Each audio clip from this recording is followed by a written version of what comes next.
Menimbang bahwa karena terdakwa berada dalam tahanan dan tidak ada alasan yang cukup untuk mengeluarkan terdakwa dari tahanan, maka berdasarkan ketentuan pasal 242 Kitab Undang-Undang Hukum Acara Pidana, terdakwa harus ditetapkan untuk tetap berada dalam tahanan.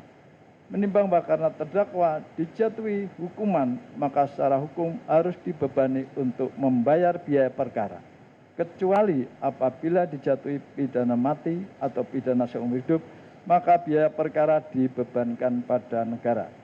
Mengingat pasal 340 KUH Pidana, yungto pasal 55 ayat 1 ke 1 KUH Pidana, dan pasal 49 yungto pasal 43 Undang-Undang Nomor 19 Tahun 2016 tentang perubahan atas Undang-Undang Nomor 11 Tahun 2008 tentang informasi dan transaksi elektronik, yungto pasal 55 ayat 1 ke 1 KUHP, Undang-Undang Nomor 8 Tahun 1981 tentang Kitab Undang-Undang Hukum Acara Pidana, serta peraturan hukum yang bersangkutan.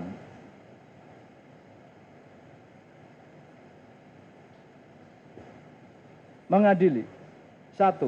Menerima permohonan banding dari terdakwa Ferdi Sambo SH MH dan penuntut umum pada Kejaksaan Negeri Jakarta Selatan. Kedua,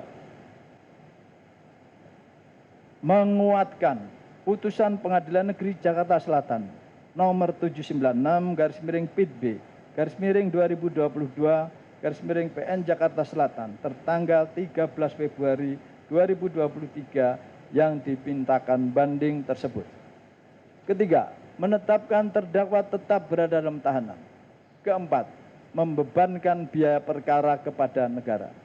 Demikian diputuskan dalam rapat permusyawaratan Majelis Hakim Pengadilan Tinggi DKI Jakarta pada hari Senin tanggal 10 April 2023 oleh Singgih Budi Prakoso, Sarjana Hukum Master Hukum sebagai Hakim Ketua, Ewit Sutriyadi, Sarjana Hukum Master Hukum, H. Mulyanto, Sarjana Hukum Master Hukum, Abdul Fatah, Sarjana Hukum Master Hukum, dan Tony Pribadi, Sarjana Hukum Master Hukum, sebagai hakim-hakim anggota. Putusan tersebut pada hari Rabu tanggal 12 April diucapkan dalam sidang yang terbuka untuk umum oleh Ketua Majelis dengan dihadiri oleh hakim anggota tersebut, dibantu oleh Budiarto SHMH Panitra